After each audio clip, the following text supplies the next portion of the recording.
Hello, and thank you so much for tuning in.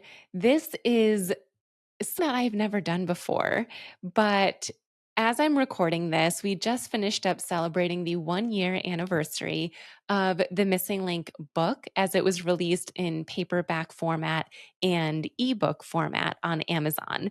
And it's been such an exciting ride. When I started writing the book, I had no idea what impact it would have. I really just thought it was a good idea to put all of my expertise in one area that is written, not just virtual. The virtual option would be my online MS wellness program that is also called The Missing Link.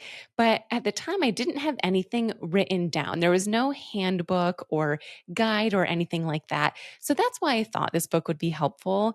And gosh, I am blown away at how many people have gotten this book and how helpful they find it. So at this time, I believe I checked this was a few days ago, we've had 6,200 plus copies sold on Amazon. We've had 500 ish copies sold on audiobook and 312 copies of the ebook sold. And honestly, I thought maybe like 50 people would purchase this book. So it's just blowing my mind. It launched just over a year ago in the paperback and ebook, and then it launched in January of this year as the audiobook version. And I've been talking a lot about it because of the anniversary on my social media channels. And someone asked if I could read one of the chapters of the book on my podcast. And I thought that sounded like fun. So I polled my social media followers and I asked which chapter they wanted me to read. And the one with the most votes, it had like 160 votes, was the chapter, which, if you have the book or the audiobook, it's actually chapter 3. And it's called Neuroplasticity: How and Why You Can Gain Strength Even with a Progressive Disease. So I'm going to go ahead and read it to you.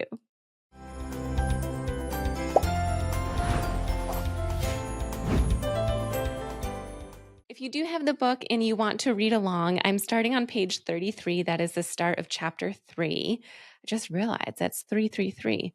I feel like that's an angelic number. I'm not sure exactly what it means, but I'll have to look it up after I record this. So I hope you enjoy it. Let's dive in. It's easy to doubt exercise's effectiveness since MS is a progressive disease, especially if you've exercised before and didn't notice much or any improvement. The lack of improvement could be due to several factors, such as performing the wrong type of exercise. But it is possible to get stronger, walk better, improve your balance, feel more energy, and so on. I'll outline exactly how to do this throughout this book, but it all starts with neuroplasticity. Neuroplasticity is the ability of our brain to strengthen your neural pathways and or find new neural pathways regardless of the level of demyelination. It's the reason that someone with a progressive disease like MS can get stronger and reach their goals. However, it takes consistency and time. To fully believe in your improvement, you must understand the nuances of neuroplasticity. When I ask my clients what must happen for a muscle to move, 9 times out of 10, they'll say, I have to flex my muscle. This is a common answer, and they're not wrong, but it's much more than that. Misunderstanding the process of how our brain works with our muscles can often result in exercising in the wrong way, leading to no progress. Two things need to happen for any muscle to move or flex. First, your brain must understand the required action. This occurs either by a reflex, such as you step on something sharp and reflexively you move your leg, or by an active thought where you tell your brain to move your leg. Let's use the example of bending our knees. Once you tell your brain to bend your knee, the second thing that needs to happen is our brain needs to send that message down several neural pathways leading down to the knee. The third thing that happens is the desired movement. In this case, the knee bends. Your knee won't bend if your brain doesn't think to bend and or if the neural pathways aren't working. The reason this three-part sequence is important is because when you focus on strengthening the neural pathways, this leads to muscle strength. However, when you have MS, the second part of the sequence, the neural pathway, is where the breakdown lies due to demyelination. So, even though you're telling yourself, bend my knee, if your neural pathways aren't strong enough, the muscle can't flex as much or at all. This is where neuroplasticity comes into play. What is neuroplasticity? Neuroplasticity is the brain's ability to get the neural pathways working or find a new neural pathway, regardless of the level of demyelination. This can be accomplished in two ways. One, strengthening the pathways that already exist but have been weakened. You'll know that your neural pathways are working if you attempt to move a muscle and it moves. You may notice the movement isn't as easy as it once was, but you do see movement. This means that all three parts of the sequence, the brain, neural pathway, and muscle, are working, but the neural pathway is struggling to produce a force strong enough to fully move your muscle without resistance. Neuroplasticity is the ability to strengthen this neural pathway, so your muscle gains strength and endurance. Two, finding a brand new neural pathway. Using the example from above, if you attempt to move your muscle and you see no movement at all, this is a sign that your neural pathways have been demyelinated so much that it's not working at all. Neuroplasticity has the capability to rewire your brain and find new neural pathways for those pathways that have lost their ability to make a muscle move. Every time you attempt to move that muscle, your brain will attempt a new pathway to get from your brain to the muscle. There are millions, or who knows, maybe trillions of ways to get from point A, your brain, to point B, your muscle, via neural pathways. The only way to find one that works is by repetition, by practicing the desired movement over and over and over again. Do this even if, especially if, there's no movement in the muscle. Let's think of it differently so we can fully visualize what our brain is capable of doing. Picture yourself driving to the grocery store. Let's say you always drive the same way from your home to the store. Now imagine driving to the store and there is a roadblock, causing you to return home and try an alternate route. That route too has a roadblock. So you turn around and go back home, then attempt a different route. You'll repeat this until you find a way to get to the store. Or maybe you'll just order groceries from Instacart, but that's not the point here. Once you arrive at the store, even if the trip was rocky and uneven, you now know this back road option is available, and you'll continue to use it moving forward since your preferred route is closed. This road may have started bumpy. However, the more you travel this path, the smoother and easier the trip becomes. Simply practicing the right type of movements over and over again will strengthen the pathway from your brain to your muscle, which in turn strengthens your muscles. Don't give up. Every repetition matters, even if there is little to no movement in the exercise you're practicing. How long does neuroplasticity take?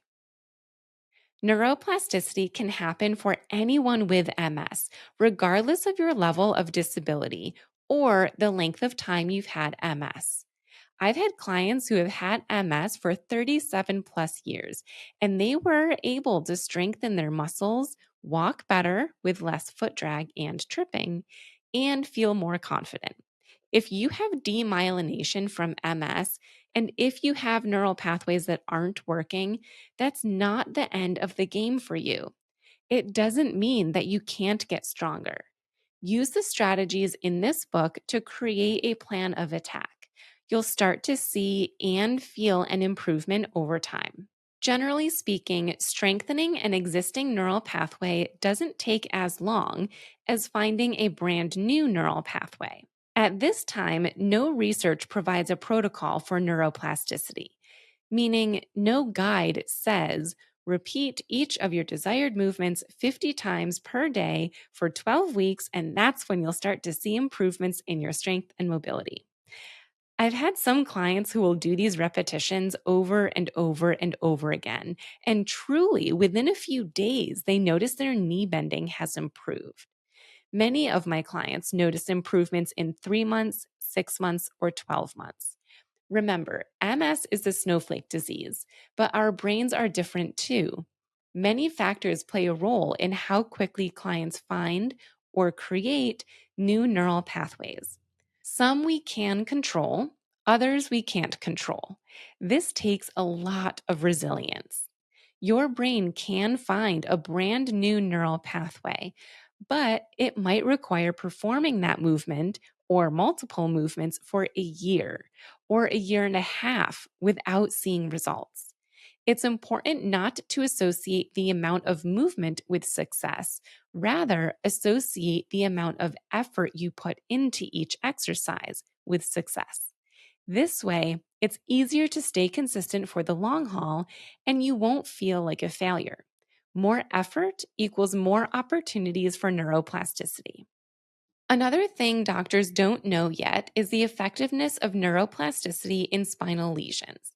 There is a lot of research on the effectiveness of neuroplasticity for people with brain lesions.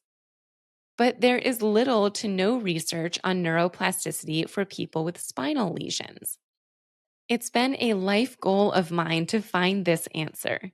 In my medical journal research and from conversations with MS neurologists and researchers, the assumption is this.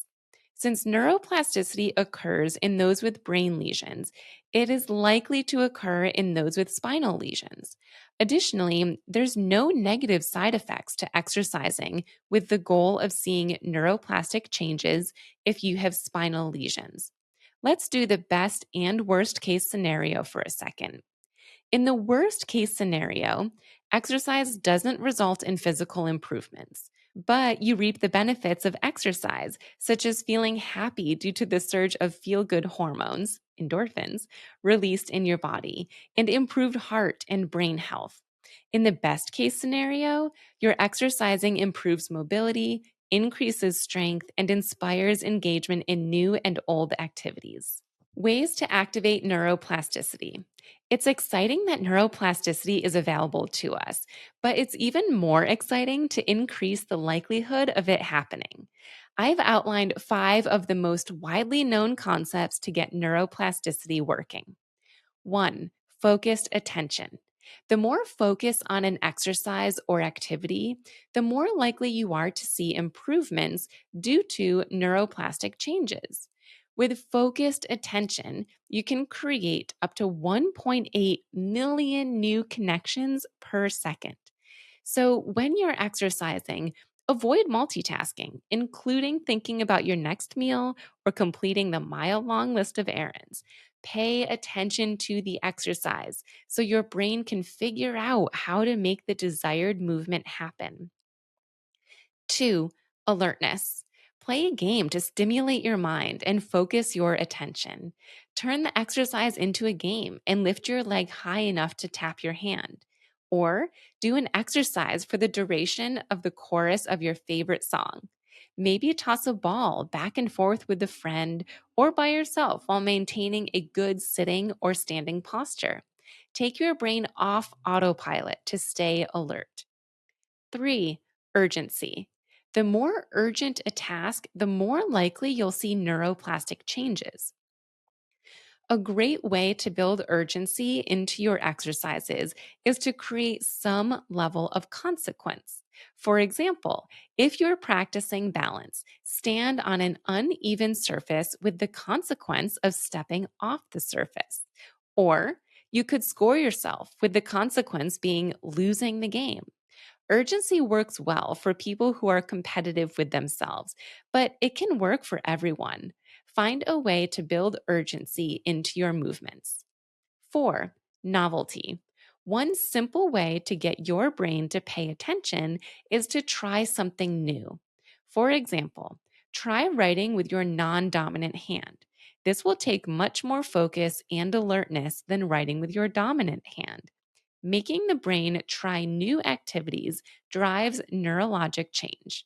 Setting these four factors in place, focused attention, alertness, urgency, and novelty, creates the chemical conditions in the brain for neuroplasticity to happen.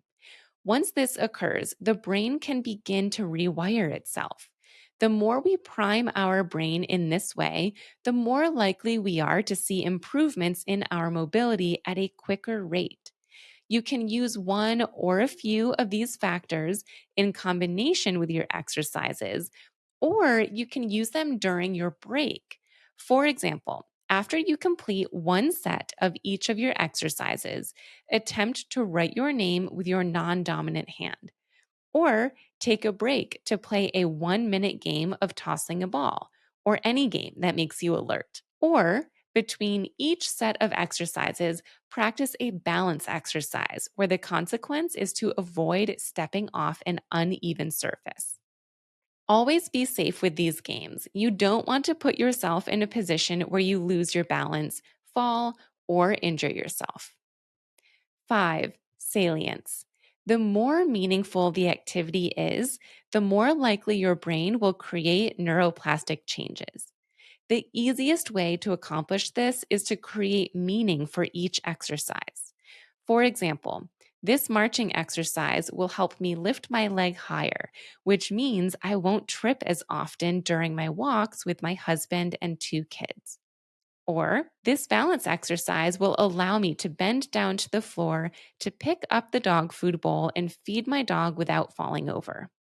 Take time to think about your goals and how these exercises can help you achieve them. Exercise guidelines to increase neuroplasticity in MS. 1. Aim for almost perfect quality. Having almost perfect quality is important. Your brain will strengthen the pathway for the movement you repeat. If repetitions are performed with poor form, your neural pathways will remember what you practiced and strengthen those pathways. This could significantly impact your quality of movement and may cause unsteadiness and falls. Good quality equals good neural pathways. You'll know if you are performing good quality exercises when you see the ideal movement. For example, sitting in a chair with both feet on the ground, lift your toes and forefoot up. Your foot should appear to be straight, not angled with one side of your foot rolling inward or outward. Similarly, when lifting your leg should lift straight up without your knee falling inward or outward. 2. Repeat, repeat, repeat. To increase your odds of strengthening or finding a successful pathway, you must practice consistently. The goal for every exercise is to perform many good quality repetitions. The number of times you practice is equivalent to the number of times your brain attempts to find that pathway. Now, you may be thinking, how am I supposed to do as many repetitions as I can, but also have good quality? I'm going to get tired. You're right. And this point brings me to my next guideline. 3. Rest. Take as many rest breaks as needed. When you have MS, the goal shouldn't be to perform each exercise 10 times in sets of 3, like we are taught when growing up. You can set a goal of 30 good quality repetitions, but that may take 7 sets of various repetitions, assuming you're fatigued as you complete more repetitions. For example, your first set is 10, but due to fatigue, your second set might be 6. Your third and fourth sets might be 4 repetitions. Your fifth and sixth sets could be 3 repetitions, and that's okay. Neuroplasticity doesn't require a bunch of exercises all at once, but it does need the cumulative amount to be a high number. 4. Choose a duration. Would you believe me if I told you research suggests exercise is equally effective if you exercise throughout the day or all at once? It's true. Professor Marie Murphy of Ulster University found this to be true in her 2019 meta analytic review.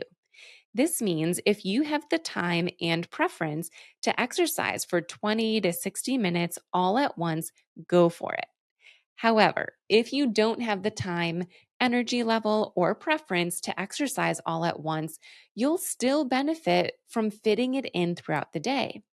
One idea is to associate breaks with one exercise. This way, you can pick an exercise and perform good quality repetitions within 5 minutes while taking rest breaks. Then, later in the day, do the same thing, but without a different exercise. By the end of the day, you will have completed 4 to 7 exercises. 5. Exercise in different settings. Research shows you're more likely to feel and see improvements in various situations and environments, i.e., you're walking better in your home as well as in the grocery store, if you practice exercising in multiple locations. One easy way to do this is to practice exercises in different rooms within your home. Perhaps one day you exercise in the kitchen. Then the next day, exercise in the bedroom. The following day, the living room, and so on.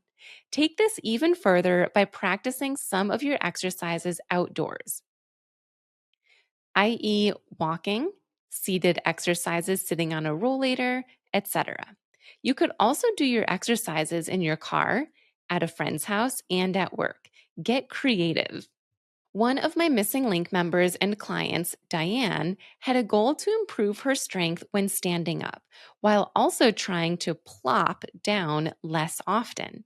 I suggested specific exercises to strengthen her leg and core muscles, in addition to practicing standing up from a chair and sitting back down with control. She was consistent with her exercises and did a phenomenal job.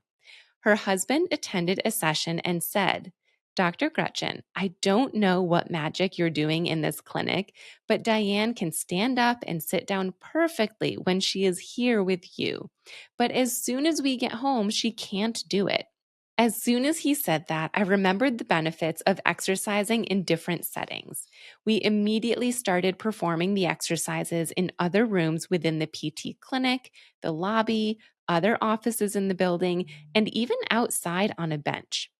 Within 1 month, she was able to perform this movement at home with much more control and strength. Both Diane and her husband were extremely happy. 6. Choose a plan.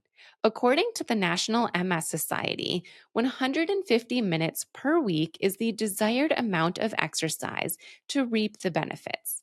Further, MS exercise guidelines from the National Center on Health, Physical Activity, and Disability suggest people with MS should exercise 5 to 6 days per week.